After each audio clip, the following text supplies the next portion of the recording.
Well, here we are at the end of the Anglo-Allied second turn, and my goodness me, there have been some developments. Shocking, it's been shocking. In places, the slaughter has been unspeakable.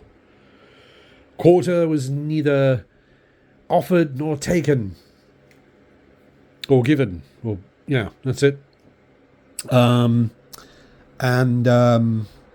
Let's see. So, starting off with the morale, sorry. Everybody passed their morale test. So, there we go. And then moving on. Down here, we have Maffei. Lost that unit that was shot to pieces there by the... who is that down there? The Prussians, yes. The unit that was on the end there, that was shot to pieces, Maffei. Now that means that Maffei down there is 2 hits away from becoming exhausted. So very close to, all right. Then we move down into this neck of the woods. And we have de Roselle. Lost the unit. No, sorry, wait a minute. Yeah, they scored hits over here. And they lost the unit that was here. Sorry, the Allies scored hits here. And then they were in melee, of course, with the unit that was here, belonging to de Rogel. And that was eliminated. They also managed to score with the heavy artillery. They managed to score extraordinary. They managed to score 2 hits on de Rogel's forces inside Oberglau. So as a result of which, de Rogel had taken a lot of hits and became exhausted and had taken so many hits, the morale also collapsed. So it's a morale collapsed division now, de Rogel, which is a big thing, a big plus for the Allied score sheet, as it were.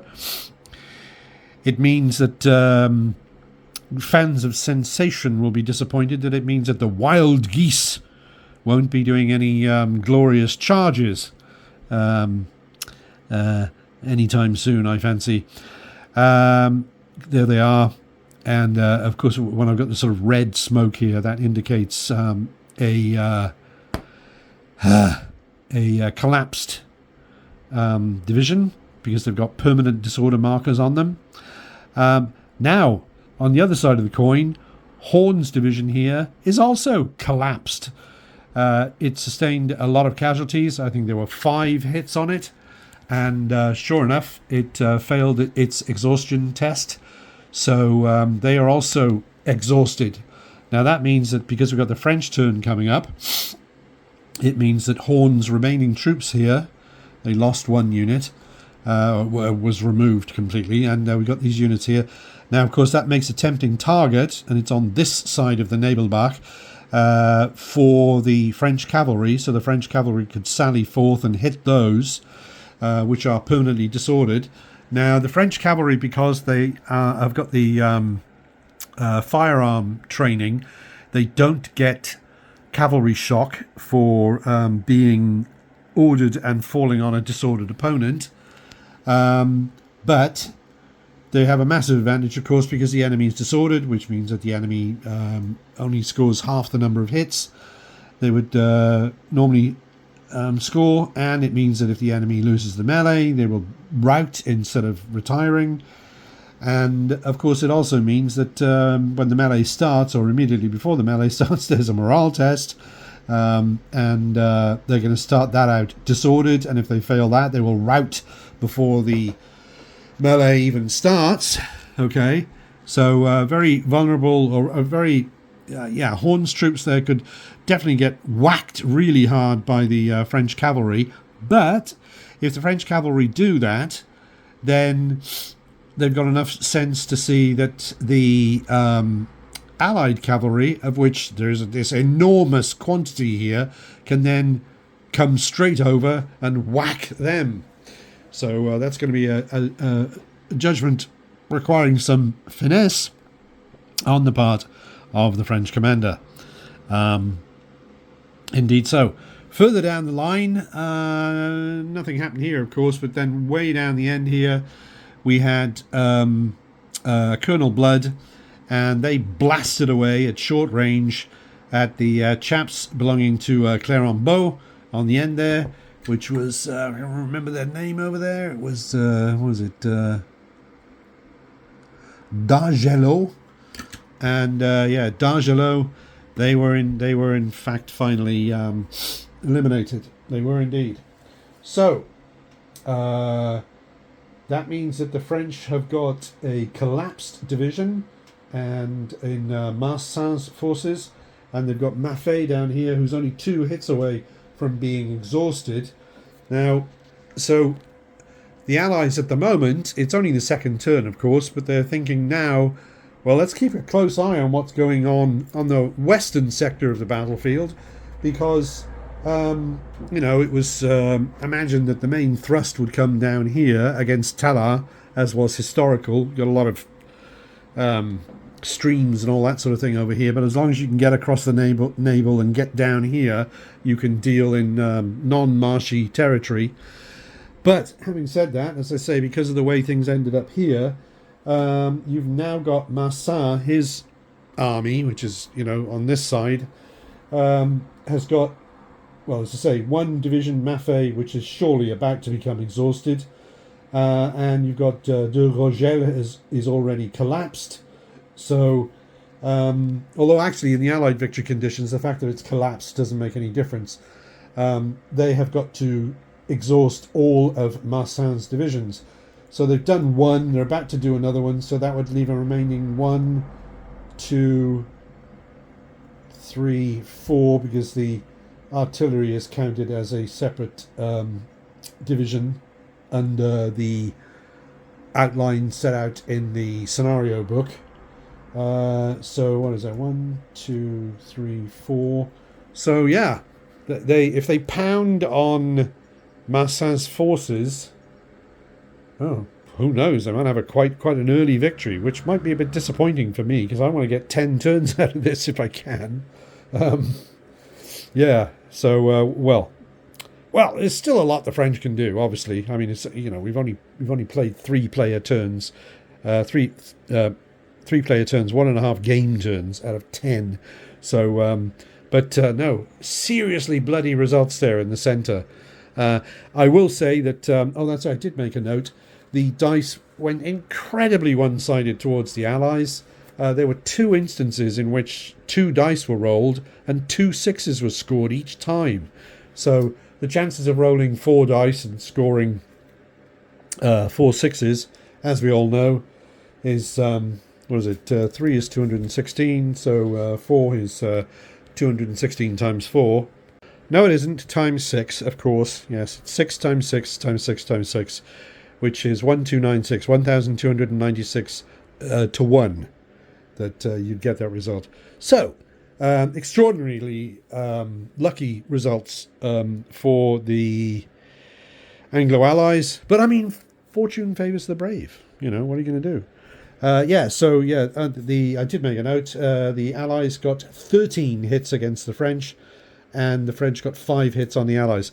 It should be said, though, that it was of course, it wasn't an even playing field, because the Allies obviously had opportunities where they could fire on the French, and the French couldn't fire back. Right.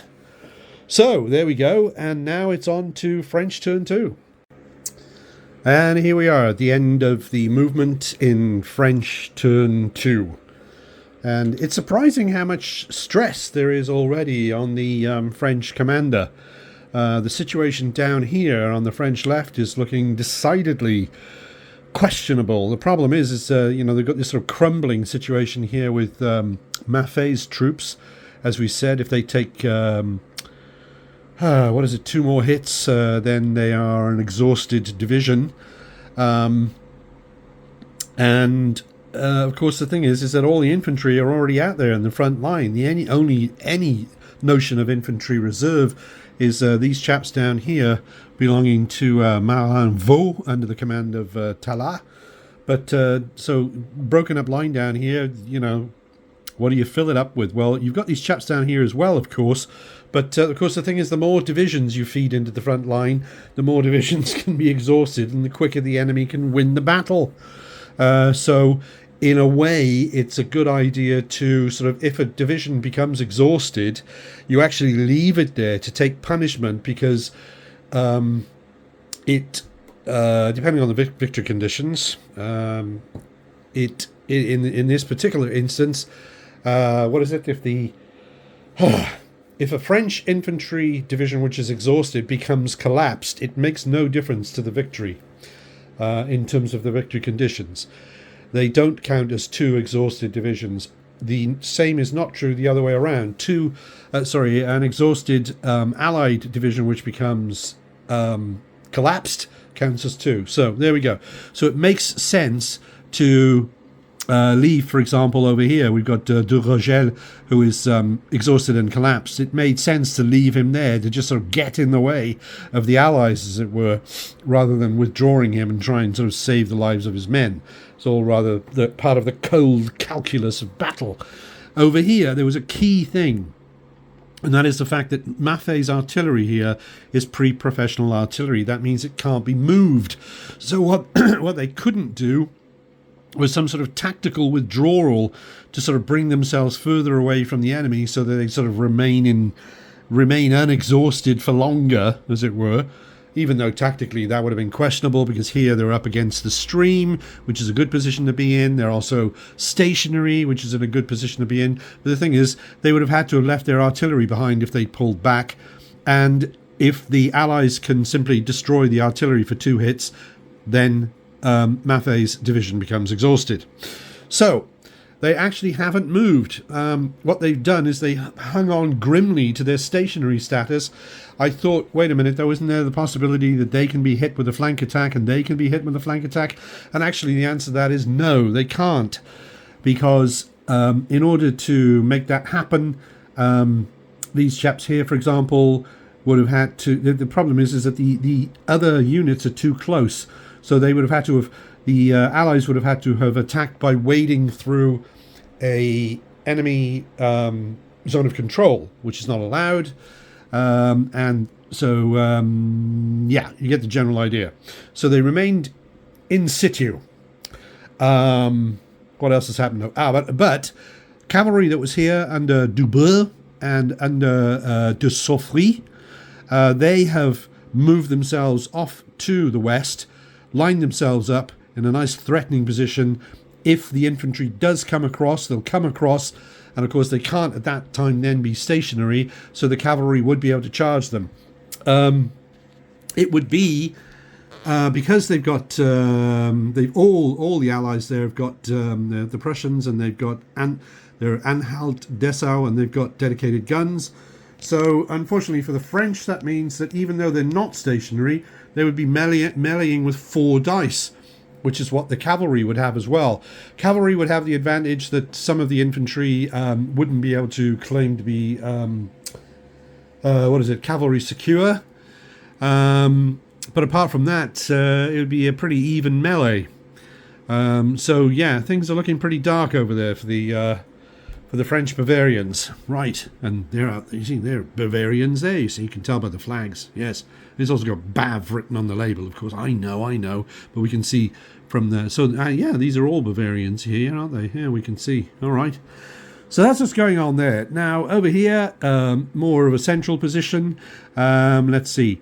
These chaps were shunted out of Oberglau, these chaps here, and these chaps who are back here were shunted into Oberglau just because they've taken, or they can sustain more hits than they can. One more hit on them and they're gone. These can sustain 2 hits. Things are, they're getting pretty lean, as it were. And then one thing that was considered was a glorious cavalry charge sweeping majestically across the plain to hit Horn's exhausted division here. But the problem with that was that they could run down there and almost certainly would win and would probably rout them or wipe out some of them and that sort of thing. But the problem there was that the cavalry of these chaps back here, massive cavalry resources back there, would then be able to, would then be able to promptly charge the cavalry, never mind the stream, go straight across the stream. Yes, it would take half their turn to cross it, but it's not marshy, so it wouldn't disrupt them, and they'd hit smack into the cavalry here. And these cavalry, of course, are at a disadvantage to them because they always count as being lighter weight because they're firearm trained, and well, no, most of them aren't. I think the ones that are basically under the command of Marlborough rather than Eugene. Right, that sort of thing. Yes, they like to get in there with a sabre. These chaps here, then, they've remained in position so that they can block the enemy, cause a bit of trouble, and keep shooting away at them. Pretty much everything down here has been stationary, except that these chaps were pulled back because 3 units of cavalry, 3 brigades of cavalry, have been sent forward into a sweeping majestically across the plain and then into the marsh to hit Ingoldsby's troops, who the 3 units here which have managed to cross the Nebelbach, but the one on the end is disordered, so highly vulnerable, of course. Even so, they're firearm trained, so they don't get cavalry shock. But it does mean that this unit here and this unit here, for example, are not cavalry secure, and they are disordered as well. So, you know, they might well break. We'll see. And they've slammed themselves into the enemy, and we'll see what happens there. There is the only cavalry that can mess with them on the very next turn is this cavalry here, which could just make a facing change, which is free, and then go straight across here and hit that unit. And but it is a marshy stream, so they would become disordered by doing that. And these chaps here, I haven't actually rolled for that yet. We've got to roll to see what effect the marsh had on them, because if they roll 1 or a 2, no effect. If they roll a 3 or a 4, it's doubled their movement. And if they roll a 5 or a 6, it quadruples their movement. But importantly for this melee, it would mean that they were disordered. So we've got to roll that and sort that out. Then further down here, let's see, 1 more unit belonging to Maulweyer popped into Blenheim, so there are now 2 units in there. The rest of his division is out here, smartly lined up. No one was put there to replace the losses, because if they were put there, they'd be within 400 yards of these chaps here under Colonel Blood, and they would surely be annihilated in short order. So it's decided, well, let's just leave the gap there and see what the enemy does, because if the enemy wants to continue firing away with close range stuff, they're going to have to move, because these chaps here, for example, are not within close range. So if they move, they'll lose their stationary status. It's all marshy down there and all that sort of thing, so we shall see. Then what else happened down there? Anything else important happened down there? I don't think so. No. So now, of course, it's the French turn, so it means that the French artillery, which wasn't able to fire at long range last turn, is now going to be able to fire. So we are going to have some, French artillery firing out. Oh, that's right. There was another important factor that happened, and that was Marcin's army artillery, these chaps here, which were here limbered up. Just the idea was that once we saw a place where they were needed, they would be deployed. And of course, because they are pre-professional, that's it. They wouldn't be able to move after that. So you have to choose the location very carefully. But the thing is that under the rules laid out in the War of the Spanish Succession scenario book, army artillery is treated like a separate division. So it's a division with 2 strength points in it. So it's rather vulnerable, as you might say. The decision was made to get them just some considerable distance away from the enemy. So they were moved down to here. They're on the wrong side of this marshy stream here, so it was figured that would be all right. Didn't want to get them across the stream, because that would mean that then it would take them forever to get deployed and do anything. But they're being watched very closely, because they may be withdrawn over the stream, because the thing is, they're just too valuable to have in the front line, because 2 hits on them, and that's another division gone. Okay, down here, that's right, one more thing here, de Soffry's artillery was unlimbered and deployed, and now can fire at long range at those chaps down there. Whew, right. I need a glass of water. Right, so the next thing we're going to do is we'll roll a die to find out what sort of a patch of marsh these chaps waded into with their horses, and we'll do morale tests and we'll do combat. Okay, so here we are at the end of French turn 2, so the end of game turn 2. And interesting developments. Not a lot, but a pretty interesting development here in the centre. Not much.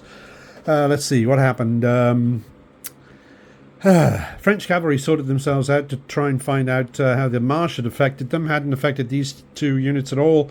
This unit here was not disordered. It was going to have to pay double movement in the marsh if it moved in the marsh, continued to move in the marsh in future.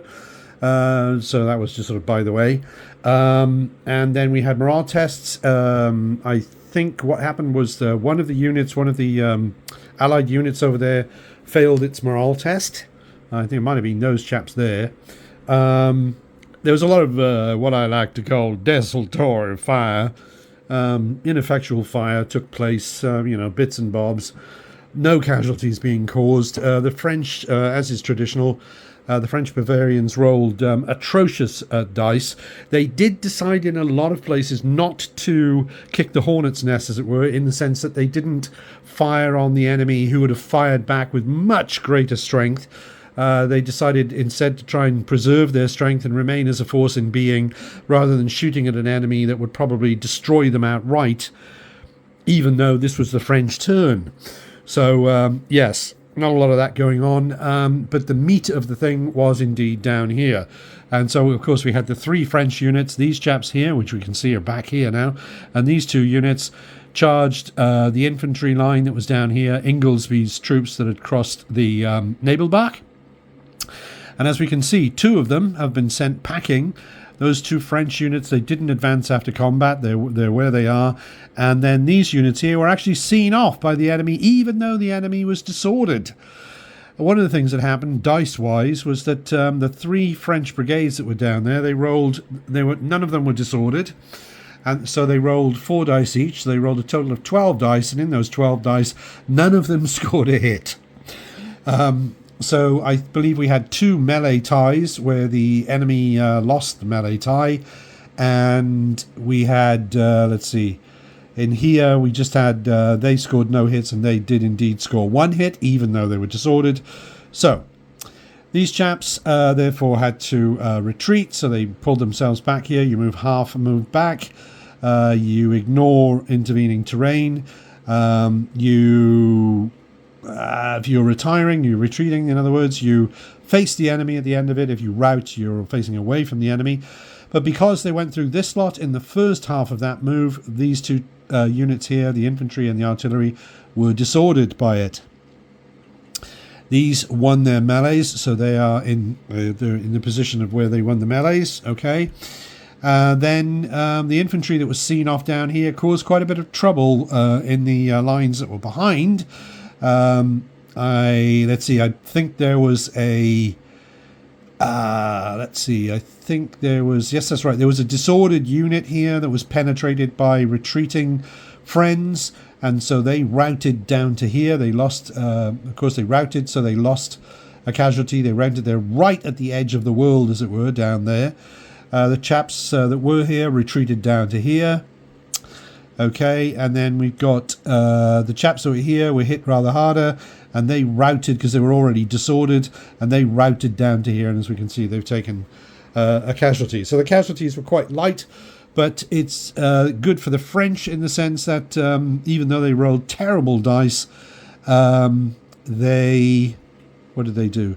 They have managed to seriously incommode the Allies down here with these 2 routed units, several units that are disordered, and only 1 unit is across the Nebelbach down here, and that unit itself is disordered. So they've certainly slowed down the Allied advance down there, and that hopefully should give them time to get these chaps sorted out.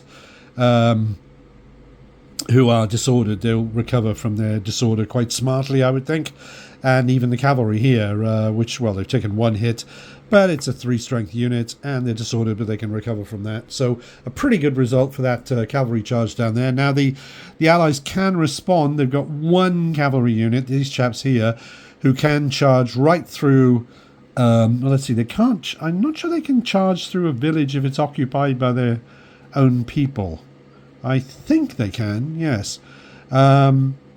because otherwise, I mean, that would be a pretty odd line of attack, wouldn't it? Let's see.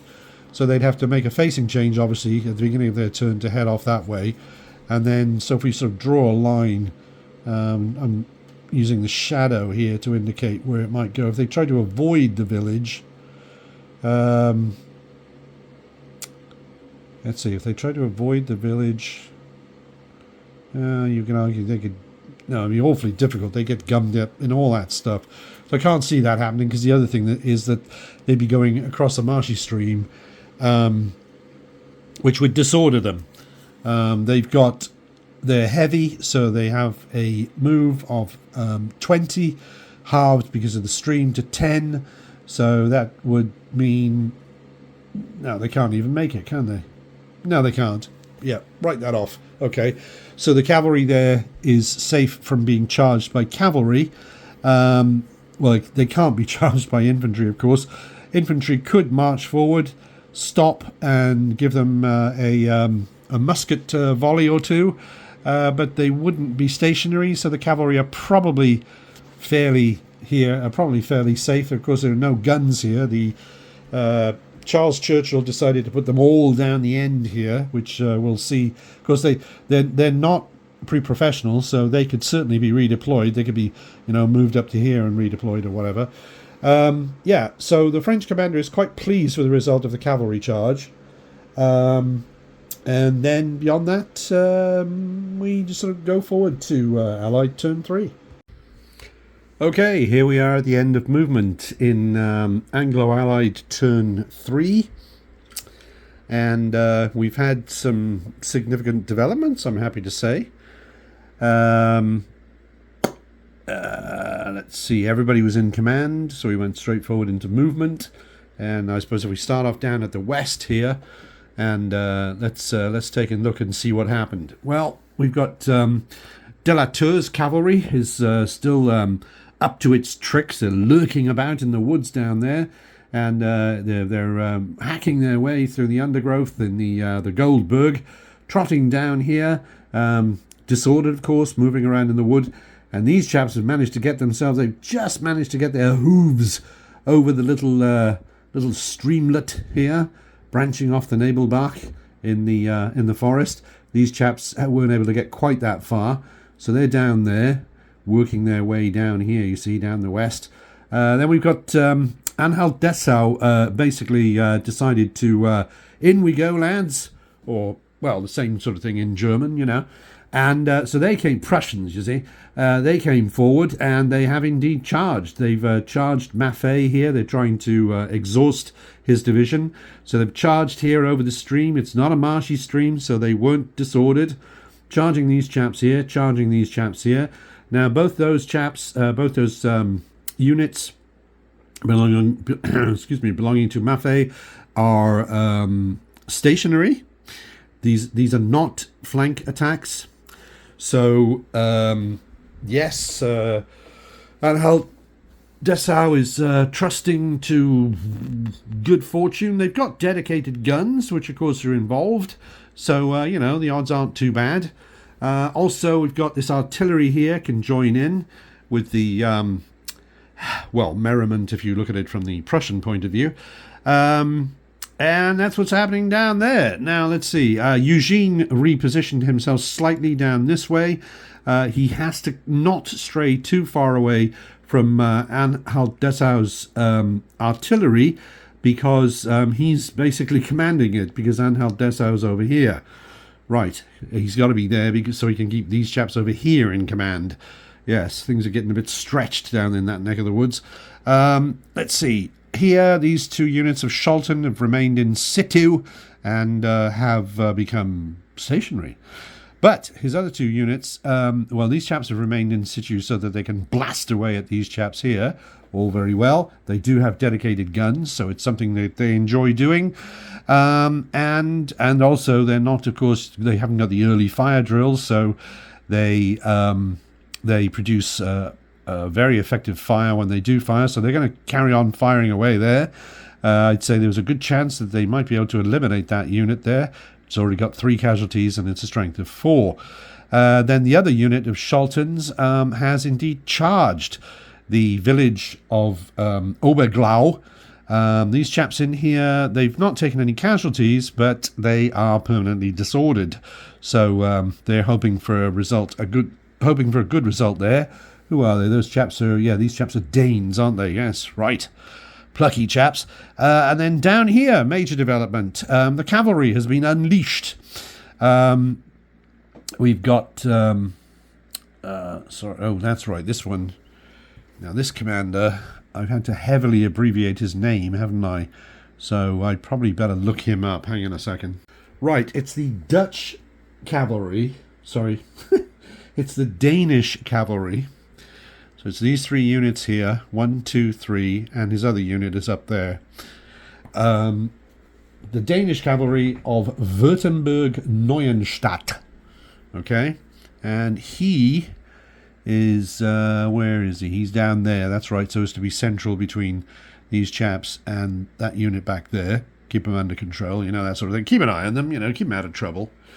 And although, of course, they put themselves squarely in harm's way, but to be fair to them, they've chosen wisely because they are indeed charging permanently disordered infantry, who, of course, by definition, therefore, are not stationary, and surely that means that they're not cavalry secure either. I'm pretty sure they're not.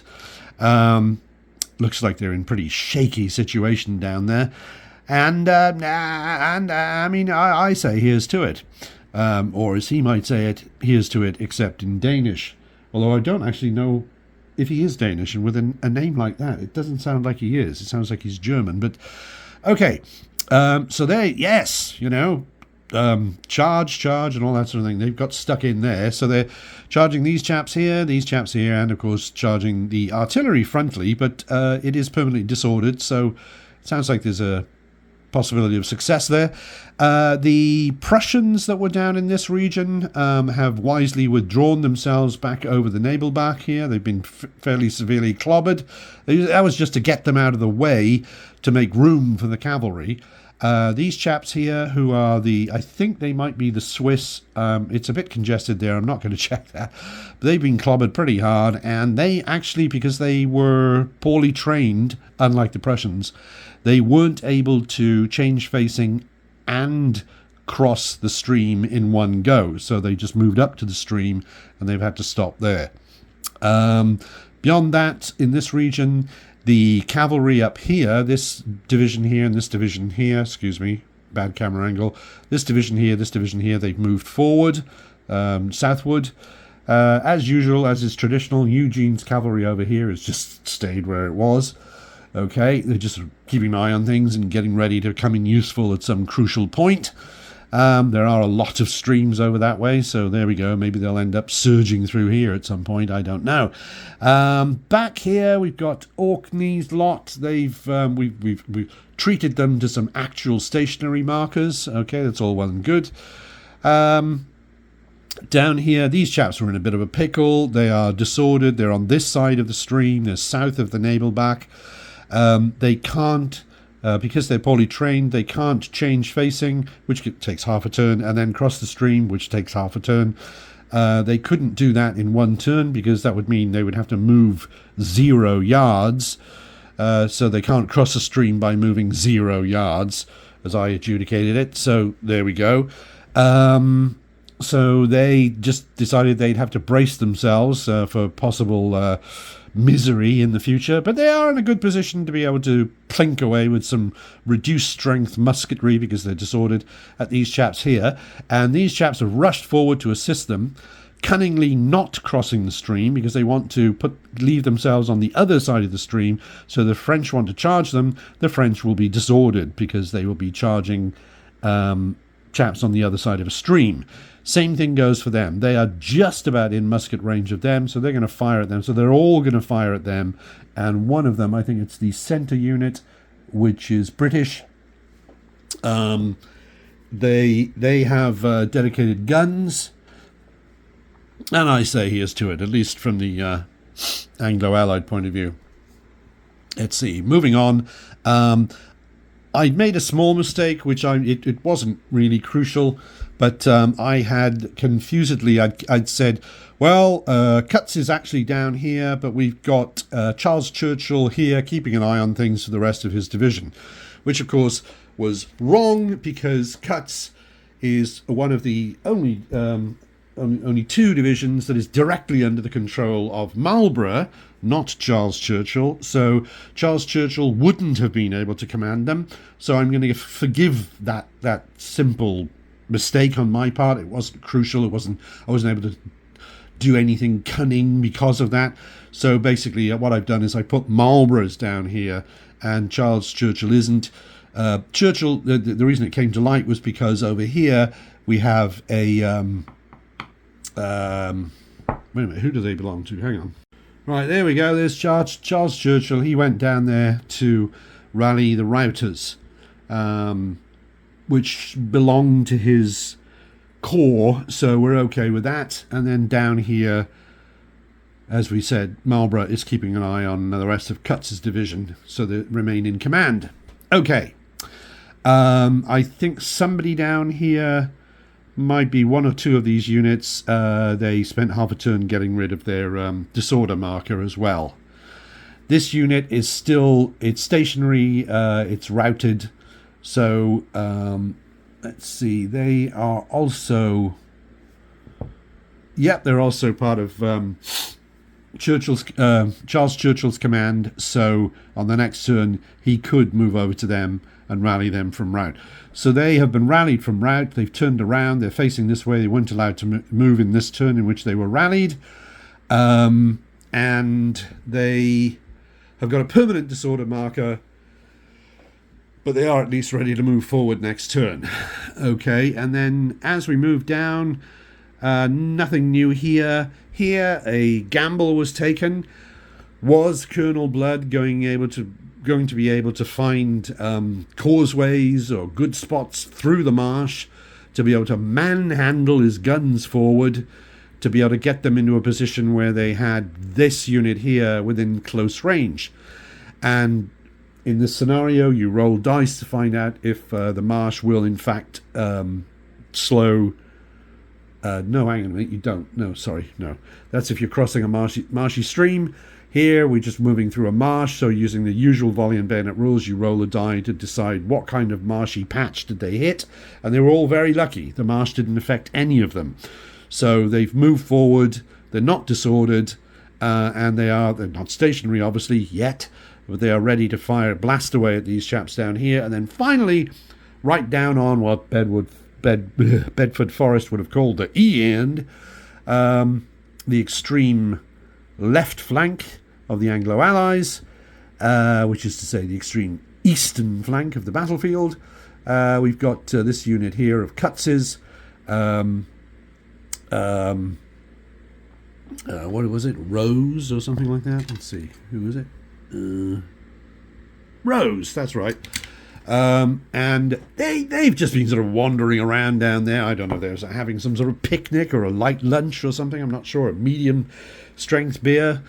Can't say, but at least they've turned around. They're facing the enemy now. They're too far away to do anything. So I suppose the general idea is that if they can blast away and cause a big enough hole, then these chaps might actually do something useful and move forward. But we shall see. So now, of course, as is traditional, it's time to do the morale tests and the combat. My heavens, here we are at the end of the Allied third turn, and it was a bloody business, I can tell you. My word, things have been going on. And as is traditional, some of the slaughter has been unspeakable. So if we start off... that's right. The first thing since we went away, the big news is, some news is that everybody passed their morale test. It was quite extraordinary, but they did, even with the sort of exhausted divisions in melee and all this sort of thing. Everybody managed to pass their morale test. Okay, so let's see. Down here we had the Prussians, of course, coming across the Nebelbach. pounding away, charging 2 units, charging into the end of Maffei's line there, trying to bag 2 more hits on Maffei to exhaust his division. In this, they failed. They got 1 hit, but we can see these chaps here were... these chaps back here were thrown by these chaps. They were thrown back across the Nebelbach. These plucky Prussians, they eliminated the unit that was there.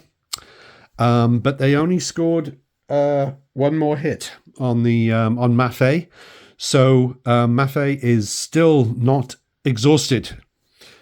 There's fight in him yet. Yes, you see. Right, then moving along down here. Let's see.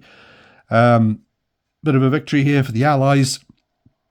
They were able to finally take Oberglau. As we can see, we've got the troops of Schalten, are in there. Schalten's chaps, who were on the other side of this, though, were blasted to pieces by the infantry and the short-range artillery of Dubel. I'm sure I'm saying that incorrectly. Doing my best. So, yes, some casualties there for sure.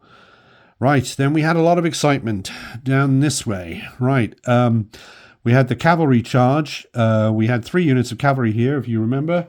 And they were under, let's see, the division of Württemberg-Neuenstadt, Danes. And, right, so the first unit, very successful, charged, eliminated the enemy, and then decided to do a cavalry breakthrough move and go straight forward into the cavalry of Dachau, who they are, let's see, the chaps that they hit down there were actually French, because he's got a few different nations, isn't he? He's got Bavarians, Dachau. Yes. Anyway, so they hit the chaps that were here. They broke and ran, so they routed, as we can see, they routed down to here. Okay. Then we had... now, what happened there? Just a second, let me think this through. That's right. In so doing, they routed through these chaps here, which were already disordered, so they routed themselves down to this position here. Right. So you got that going on. Actually, it may have been... Oh, gosh, this is confusing. I think it may have been that the infantry that they hit... That's right. I think they routed... The infantry that they hit routed, and that routed... I'm thinking that routed through these chaps here, which caused them... Who were already disordered and caused them to rout. Then these chaps came forward, cavalry breakthrough, and there was then a cavalry breakthrough morale test in which they, who were disordered, routed. Yes, something along those lines. Right. They may have been disordered by them running through them. Anyway, it was all done properly, and I'm just trying to remember it as best I can. Okay, then let's see what happened. So that was a good start for the Danes, and then things went downhill. There was, both the other units were seen off. We had the artillery, even though they were disordered, permanently disordered, we had the artillery and the wild geese over here, and they saw off 1 unit, which went all the way back down here, of course. They had to retreat to about here-ish, and they were on top of units, so they had to boom, go back down there. And in so doing, they've gone through some units here and disordered them. One of the units here was already disordered. It caused it to rout, which lost its final strength point. So, yes, quite a lot of damage was done running through this lot. And this unit, of course, because it did the cavalry breakthrough, is now permanently disordered. Okay, so they're actually in a very vulnerable position right now. And, of course, Württemberg-Neuenstadt, who's there, has now got his units here, here and here, and so and those chaps there. So not surprisingly, that he's got 3 units which are completely out of his command. So unless they're certainly going to start. How does that do? You do command before you do movement, right? So they're certainly going to start the turn out of command. So those chaps there are looking very isolated. Yes. Right. So yeah, a bit of a mess there in the middle, but at least there's now a hole. Oh, that's right. De Rogel, though, in the process of that plucky defense, took so many casualties that he suffered a second divisional morale collapse. And that meant that his units, which were all disordered, now routed. So the artillery disappeared like snow at Easter, which is a line that was used by another Churchill a few centuries later. And then the wild geese that were in this sort of neck of the woods, they routed. They've only got 1 strength point left now. They routed down to here, ran through these chaps in the first half of their move, so those are disordered as a result. Okay, so no more de Rogel troops down here. That's all that's left of his division, right there. The wild geese, just 1 strength point. So there's an infantry gap here in the French-Bavarian centre, for sure, which they can plug with the cavalry, and all that sort of thing. We'll see what happens there. Right, and then over here, let's see. Don't think there was much going on here, was there? Oh, no, wait a minute. Yes, that's right. There was a cavalry unit. Of course there was. Yes, there was a cavalry unit. There were cavalry units here. And I believe... let's see. It was this unit here. And they were sent packing by... I better check that because if... Yeah, I better check that because if they were... That's right, they were being fired on by... They're being fired on... Sorry about that. They were being fired on by these chaps. They ganged up and they fired here. So if he retreated back to there, that of course meant that he went through them. So they should be disordered. I better check that. And that was indeed the case. Yes, so they were disordered. And they were sent back to this position here. All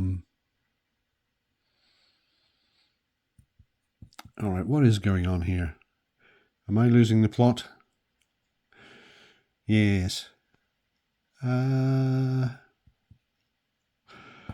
Yes, right. They weren't in melee. They were being fired on, and what they did was they withdrew 600 paces twice to use 2 saving throws, one of which worked, but they got a casualty. So they did retreat moves. And I'm thinking now I'm not sure that's really covered. Because it says they do a retreat move. So in other words, what would that do to them is what I'm thinking. Obviously, if there had been a combat and there was a retreat, they would be disordered if they moved through them in the first half of their retreat move. But if they're merely retreating as a means of running away from fire, the enemy fire, I'm pretty sure it's described as a retreat, but the thing is it's only 600 paces. No, I don't think it should disorder them, no. So I'm going to give them back their stationary status. Yes, I am using tweezers. Seems to make things a bit easier. Okay. There we go. And that's what happened there. And then down the end, yes, a decisive result down the end. These chaps, they are a buzzsaw. They are a force to be reckoned with. Blasted away here at another one of Clérambault's units and eliminated it in a single turn. So that means now that Clérambault is 2 hits away from exhaustion. And I mean, his chaps are, let's see, you've got the artillery unit there, and you've got the light cavalry unit here. and then 3 units of infantry. So you've got all this lot here. 2 hits away from exhaustion. So that, as I say, those Colonel Blood's artillery, they are, they are a buzzsaw working their way through the enemy there. Okay, so Clermont close to exhaustion. Down there, of course, Maffei, as we know, 1 hit away from exhaustion. Messy results in the centre, but infantry cleared away. There's a big gap there. They've taken Oberglau. Can they hold it? I don't know about that. We shall see. And these chaps here, of course, permanently disordered. They're looking very vulnerable where they are right now. They don't have... No, they don't have any hits on them. They are out of command. So it looks like if the French wanted to, they could pick on them rather readily. But of course, what the French have to be ready for is the fact that, let's see here, these chaps, it's belonging to Württemberg, Neuenstadt, they are in command. And then these chaps here, belonging to, who is that? I think it's Oostfries. These chaps here, I think they're probably, what are they, Dutch, it sounds like. They're all nicely lined up. Yes, they've got the stream, but these chaps can come right down here if they want to on the next turn. So the French have got to figure out what to do about that. These chaps here are over the stream, so they could go all the way up to their... leave somebody else to deal with them, perhaps. Maybe they could charge them or something. They're disordered, so, it's a fair game. So we got down here, we've got Darko. They're Darko as well. So some of these chaps could go forward to the stream so that if somebody comes over there, they would be disordered by meeting the cavalry on the other side of the stream, for example. So that's an idea for the French commander, who I know well. He's a very decent chap. And, yes, there we are. So there's a lot going on. And, I say here's to it. Let's get on with the French turn. And just before we get into French turn 3, yes, sharp-eyed observers will note that when the unit of Anhalt-Dessau's Prussians were forced back here, they retreated, and I'd moved them back to there, and I'd forgotten to disorder their comrades there. So they're disordered. Little detail there that I missed. And I also looked into the rules for this thing that I discussed at great length back here, where this cavalry unit here belonging to Zurlauben, it is in fact Brolier, who was here. They moved back, of course, with their saving throws. They retreated 600 yards each time. And the term used in the rulebook is, of course, retire. They're required to retire 600 yards. No mention in there, of course, about disordering troops that they're going back through. So there we go. They just sort of trotted playfully away, presumably. And indeed, there they are. So look that up. They didn't disorder them. All well and good. So now let's get on to the French turn. And here we are. It is Franco-Bavarian turn 3. Yes, you see? Marvellous. And, got a bit of another item there in the backdrop, which is something that I'm going to be looking into very shortly, which is the board game No Peace Without Spain by Compass Games. Good things said about it on Board Game Geek.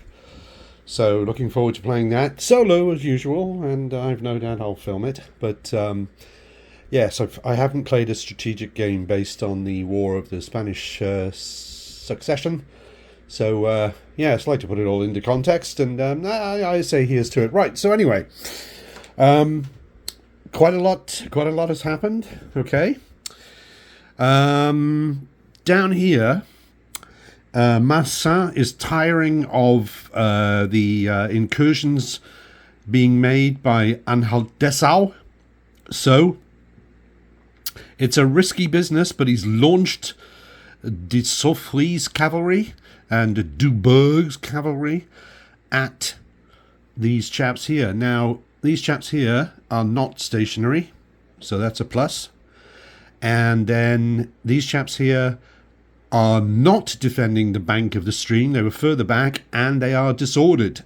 So they are in a pretty bad... they're in bad shape. Here, it's more 50-50 there, because they've got the dedicated guns, so it means that both sides are going to have 4 melee dice. However, no, wait a minute, they've got them as well. That's right. These are now finally stationary. They'll be able to contribute. And, well, I mean, at least from the Franco-Bavarian side, we say here's to it. Let's see, what else? Oh, I've got a new marker, which you might see. I'm not particularly happy with it, but it's not so bad. I don't want something bright, and I don't like the idea of having, you know, like a bright yellow marker or something like that. So, to me, that starts to turn the battlefield into almost like into a board game. You know, it's like if you had counters, you know, that said disordered or something like that on them, which of course the original Volley and Bayonet game did come with counters that you could cut out and put on the tabletop like that, which is, you know, highly functional, highly utilitarian, as it were. But you know me, or rather viewers of this channel have heard me say before that to me the sort of miniatures aspect of it is so important, and obviously the concession I've had to make is the fact that, you know, all the units are labeled, but I actually wouldn't give that up, because it's obviously it's rather handy having all the information on the unit right there, and also I do like being able to see the names of the units, because that gives it a lot more flavour, and at least I can print the labels in sort of with a green background, as it were. So anyway, we've got this new marker, which means out of command. And I've left it, even units which have now come into command, I've left it because I'm going to take it off next turn when we decide who's in command and who's not. So these chaps down here, for example, from Maffei, they were out of command. Now Maffei has relocated himself. He's got himself here now. So he's exactly the right distance between that unit and that unit. There he is. Within 600 yards to command them. And the artillery there, and then these chaps here can be commanded by in command by contact with that unit which is in command, and so forth and so on. Anyway, so they've charged. Yes, charge! Away we go. In with the cavalry. What have we had? What else have we had? These chaps, these are a problem here. These belonging to Scholten, the Danes, who have taken and occupied Oberglau. One saving grace is that they're out of command. They're too far away from their divisional commander, but they can still fire, of course, and so we want to try and take care of them as soon as possible. Didn't have any handy-dandy infantry around that we could just send in reserves that we could throw in there to take back the town, or village, I should say. So instead, the best we could come up with is these chaps here have... turned, and let's see, they had to move to do that. They couldn't remain stationary. They had to physically move, otherwise these chaps would have been in the way. So they're no longer stationary, but they are within close range. And then Marsan's artillery here, army artillery, finally deployed. They moved on to the other side of the stream for a bit of safety, because if they deployed here in close range of them, on the next turn they could have said, the heck with this. If we can destroy them, that's an entire division. That is right there. So they could have sallied forth out of here with a sort of suicide mission of destroying them. And I didn't like, or rather, the French commander didn't like the sound of that. So parked them on the other side of the stream first, and then there they are. Right. So they're going to fire away at them. Here, conspiracy was put together with Darko's cavalry, Darko. And here, and they're going to try and clobber them. They're permanently disordered, so we can see these cavalry belonging to, who is it? What's his name? Württemberg Neuenstadt, I think he is. And the geometry was aimed, the idea was, we'll cause him to rout straight through that lot. Now, that could happen. But, of course, they only clobber the friends that they're running through if they clobber them through the first half of their move. And they won't, even if they rout that way, they won't meet any friends in the first half of their route, sadly. So they'll just end up down there routed. Or, of course, they might destroy them before that even happens. Okay, and then, yes, the Franco-Bavarians have got a big problem because they've got this bloody great gap in the middle. Okay, they've got no infantry with which to fill it on a timely basis. Well, they just don't have the men. So therefore, the cavalry here has just sort of oriented itself into a useful sort of a position. The idea was, should they go forward all the way up to here to defend that stream there, the Nebelbach, which would have meant that the cavalry charging them would have been disordered. But didn't like the look of that, because it looked like if they did that, you couldn't get 4 units in there. You could get 3 units in there, so they'd have gaps, and one of the gap would have the enemy at the end of it, so they'd be sort of like here-ish, like that, like 1, 2, 3, which means they're really stuck out there. So the idea was, no, we're just going to stand back. The enemy can cross the stream if they want to, and then them having crossed the stream, they could get to about there-ish, as it were, and then having done that, if they do that, that the Franco-Bavarians can charge them. They can't get that many across all at once on the next turn, so we shall see. Odd things have been happening down here, but it's all got a strategic purpose. It's madness, but there's method in it. The problem is with the sort of grinding buzzsaw of Colonel Blood's artillery here, which just seems to destroy a unit each turn, and one more or 2 more hits on Clérambault's division down here would have exhausted it.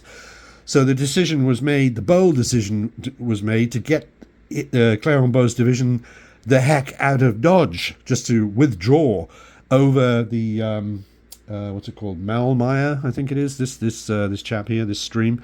And I mean, let's do this properly, let's look it up. Yes, it's the Maulmeyer. Okay, because I realized a bit late, what's it called, someone who learns late, Opsimath, I think it is. Yes, something like that.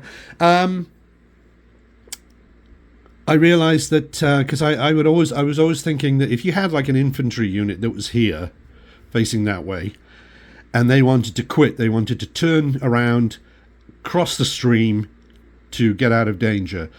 And in my thinking, if they were poorly trained, they couldn't do that, because they could turn around, which would take them half a turn because of a facing change, and then it takes half a turn to cross the stream, so they would have no movement left. So they wouldn't be able to do the movement to get across the stream. But of course, there's a difference. If you are poorly trained, you are allowed to make a facing change and have it make you disordered and not pay for it. Okay? So, that's what they did. So that happened with 3 infantry units. 1, 2, 3. They were there. So they made the facing change, which disordered them. They could cross the stream and still move half a move. I mean, they could have moved down to here, for example, but they didn't. So they cross the stream, they're disordered, they can't make another facing change. That's not allowed. You can't get a free disordering facing change if you're already disordered. So that's where they are. They're ready on the next turn to, what they have to do? They'd have to make a facing change to turn around, and they could remove their disorder, but they won't be stationary. The idea being it's just too dangerous here to just be slowly picked off by them. Now, of course, that leaves this great big gap here, obviously, which means that these men now, yes, they've got a lot of streams in front of them, but it means that Cuts' chaps down here now can finally move forward. It'll take them time. Some of them will move faster than others, potentially, because, of course, there's the special possible causeway rule in this scenario, where it's more likely that they're going to be able to cross unhindered than not. But anyway, we shall see. Now, as far as Saint-Pierre's chaps down here, it looks like they've been hung out to dry. Well, there was a consideration of, well, should they also, just like them, should they just be turned around, disordered, and sent straight over the Maulmeyer here just to get them out of trouble? But that felt like it was giving up too much. And although they're stuck out the front there, they still can't be charged in the flank. So they might, maybe on the next turn that they could be in danger of being charged in the flank. They may be withdrawn next turn, but it just seemed too early to be withdrawing them for the time being. And probably elsewhere, there were probably some units that were disordered that recovered from disorder. I think that happened here-ish a bit. There's some definite command problems coming about. Oh, and there's also rallying going on, of course. Yes, there is. Right, so Marcin, what did he do? I believe he... Oh, that's right, yeah. He came down here. Now, he came down here by virtue of forming march column and coming down the road, which brought him into contact with these chaps. Now, you might say, well, if he's in march column, he's supposed to have the counters behind him. But I'm just sort of... It's only me. It's my game. I'm playing solo, and I don't like... I'm not sure I get if a commander should really have a column of chaps behind him. Now, of course, I know he's supposed to represent, the center of gravity of the command. It's not just the commander and a couple of chums. But frankly, I just haven't bothered by putting out road column markers for him, and it's not getting in the way anyway, so... Well, there we go. So he's come down there to rally these chaps, and actually that's already taken place, isn't it? So I should do that now. Well, no, I've just ended movement. So rallying comes next. So he will be able to rally them. So that means we'll take off one of the disordered markers, leave them with a permanent disorder marker. They can turn around and face the enemy, or face wherever they like. And then on the next turn, they would be able to move forward. And then on his next turn... he will move over here to these chaps and do the same thing for them and try and get them rather smartened up, as it were. Of course, they're both permanently disordered, which is a big blow for Darko's nice shiny cavalry. But, well, there we go. Yeah, so that's the rallying situation that's going to be developing down there. And then also I wanted to mention there was another thing that happened, which was that... Maulmeyer's division has been split in two. Half of it has been left in Blenheim, as we can see, and there's Maulmeyer keeping an eye on them. But half of them that were standing around here, just sort of, I don't know, having a light lunch, that sort of thing, they've been carted off by old Talar himself, the army commander. He's got them under his command, and they've taken themselves for a bit of a march down in this direction. So I could redo that, couldn't I? I could make them disordered and move them a further 800 yards. Because right now they had to use half their turn to point in that direction because they're poorly trained. Would that be a better bargain? So they'd be 800 yards further. Let me think about that. Right, no, I don't think I will. I think I'll leave them as they are. And so, as far as I can see, that is indeed the end of the movement for... I got that wrong, didn't I? Did I get that wrong? Hang on a second. Just check something here. And, yes. Yes, no, sorry. No, I'm right. So, yes, we've got... I will do rallying, then morale, then combat, then exhaustion. And then I will tell you what happened. Right, off we go. Well, my heavens, here we are at the end of French turn number 3. French-Bavarian turn number 3. And my word, we've had some exciting times.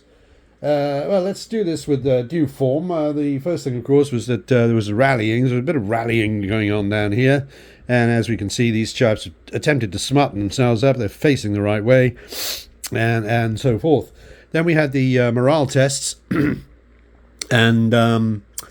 it went badly for the French in that this unit here flinched. They became disordered, facing the Prussians, but it all went well in the end. Right, and then we got on to combat, and let's see, that's right, the Prussians that were here failed their morale test, and there was a What else was there? There was a cavalry breakthrough move. These chaps here, permanently disordered, charged down this way. Eliminated the Prussians that were here. Routed. That's right. They routed off the table.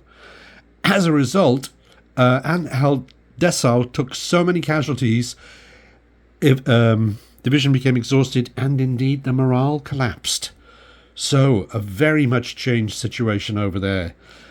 He's got 2 units left. These chaps here who've taken no hits, and these chaps here who've taken 1 hit out of 3. But morale collapsed. You see, yes, permanently disordered. They can't advance on. They can't. Well, they can't melee the enemy. They can't charge the enemy, I should say. Advance into contact with the enemy. So these chaps here, you know, what can they do? They can just sort of get in the way and they can shoot disordered. So a very much, obviously, a almost completely diminished fighting force over there, which is a huge thing for the French, because of course, if you look at it, where are the rest of Eugene's foot? Well, we've got Scholten is in Oberglau here. He's rather isolated in a way, unless, of course, his chums come down and catch up with him. And then we've got the rest of Scholten here. Those two, one of the units has been eliminated. So we've got 1, 2, 3 for his foot. Other than that, foot-wise, he's got that lot, which is permanently disordered and can't charge the enemy. So there we are. And as far as his cavalry goes, well, we've got these chaps here who are sort of hacking their way through the undergrowth in the Goldberg, the forest down there. Beyond that, his cavalry is these 5 units here. That's it. So, yes, things are... they're not going all the Anglo-Allied way down there, that's for certain. Then in the centre, there was a big blow against old Württemberg-Neuenstadt, because his cavalry here were eliminated. Yes. Their route move couldn't cause any problems up here, as we'd already established, so they were basically eliminated there. And let's see, that's just wandering around. That doesn't belong to anyone, does it? No, it doesn't. And so these chaps are very pleased with themselves. So did that, and that meant that Württemberg-Neuenstadt's division became exhausted. They didn't collapse, but they did become exhausted. And I've used a new marker. It's this sort of red smoke sort of thing, as opposed to that sort of pinky looking thing, which is the permanent disorder marker. I've used this marker, as I've often said before on this channel.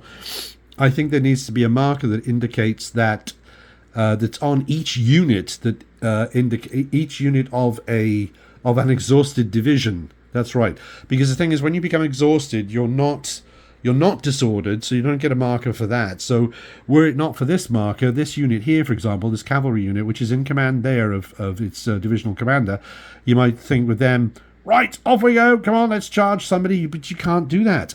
And I don't like the idea that you'd have to sort of look at the divisional commander every time. That would mean you'd have to look at the divisional commander every time you moved a cavalry or infantry unit to check to see if the division was exhausted. I don't like that. It'd be too easy to miss. So his men, which is those chaps there and these chaps here way down the back, you know, things have not gone well for his division. Yes, they came down here and they caused, what did they cause? They caused they threw these chaps back here, which was, you know, good result. But his division, you know, 4 units of nice shiny cavalry. Nice shiny, what are they, Danish, I think they are. And now they're an exhausted division, so they can't charge anyone, which is a dreadful thing for cavalry. Yes, they can trot around and get in the way, as it were, as I always like to say. They can cause an obstruction, but they can't charge anyone. No. Right, so that was a particularly good... So we've had, good results for the French Bavarians, and it has meant that the battle has sort of evened out a bit more, because things were certainly, as far as I could see, were starting to go very much the Anglo-Allied way. it's a tough struggle, and it's been a bloody business, that's for sure. Very bloody. Got straight into it, with large casualties being caused. And looking over there now, I can see, what is it? 1, 2, 3, 4, 5, 6, 7, and then 1, 2, 3, 4, 5, 6. Yeah, the French have lost 7 infantry units. Well, let's take a quick peek. French have lost 7 infantry units. That's these chaps here. There we go. Those chaps there and those chaps there. 7 infantry units and 1 artillery unit. And the Anglo-Allies have lost 6 infantry units. And then up here we can see a cavalry unit. So, yeah, you sort of, in very, very, very round numbers, roughly equivalent losses on both sides. Let's zoom back out again. There we go. Whoops. There we are. Yes, and of course, beyond that, there's the well, yes, but what about the actual victory conditions, and yes, but what about the geometry of the battlefield? What does the battlefield look like? So let's have a quick digression here then, or a quick sort of analysis of the sort of grand tactical situation. Now, let's see. So you've got infantry facing off against one another. Oh, and the artillery, of course, they plinked away at Oberglau, not surprisingly, for no result. And so, right, yes, on the French extreme left, there's no longer any consequential threat of Eugene's infantry coming across the Nebelbach there. You've still got the cavalry macheting its way through the Goldberg. And they, could eventually, come down here, for example, and then, I don't know, charge in this way, perhaps. That might happen, I don't know. But things have they've sort of stabilized, as it were, down there. Maffei, of course, is still in a very precarious position. He's still only, 1 or 2. Where is he? Where's Maffei? He's 1 hit away, that's right, from exhaustion. But I suppose, come to think of it, I mean, yes, and I'm sure all seasoned Volley and Bayonet chapesses will know this sort of thing, that the division exhaustion is more of a problem if you're trying to attack than if you're defending, because if you're defending, you can't charge anyone. Well, that's okay, we'll just stand here and continue getting in the way. So even if that did happen to Marsan, of course you don't want it to happen, of course you don't, but I mean, in the end, it's less of a burden for a defender than it is for an attacker. Now, in terms of the actual victory conditions, well, it is interesting because the French, to win, remember, had to exhaust 10 Anglo-Allied divisions, but also keeping in mind that a collapsed division is worth 2. Well, right now, they've collapsed 2 and they've exhausted 1, haven't they? Where is that? Let's get that sorted out here. I don't want to be talking nonsense. That's right. Collapsed is Churchill's chaps under Horn. Okay. And then we've also got, let me check this, sorry. Yeah, I was trying to look at the paperwork there. So Horn is collapsed. Württemberg-Neuenstadt is exhausted, not collapsed yet. And then von Anhalt-Dessau, the old Duke, is collapsed. So in terms of sort of divisions, that's 2 collapses and 1 exhaustion, so that's worth 5, as it were. That's half of what they need, and this is only the end of French turn 3. So in other words, if the French can continue to put up a plucky defense and just rack up this butcher's bill, as it were, if that carries on with Anglo-Allied divisions, attacking and becoming exhausted and or collapsed, it is entirely possible that the Anglo-Allies could lose through that.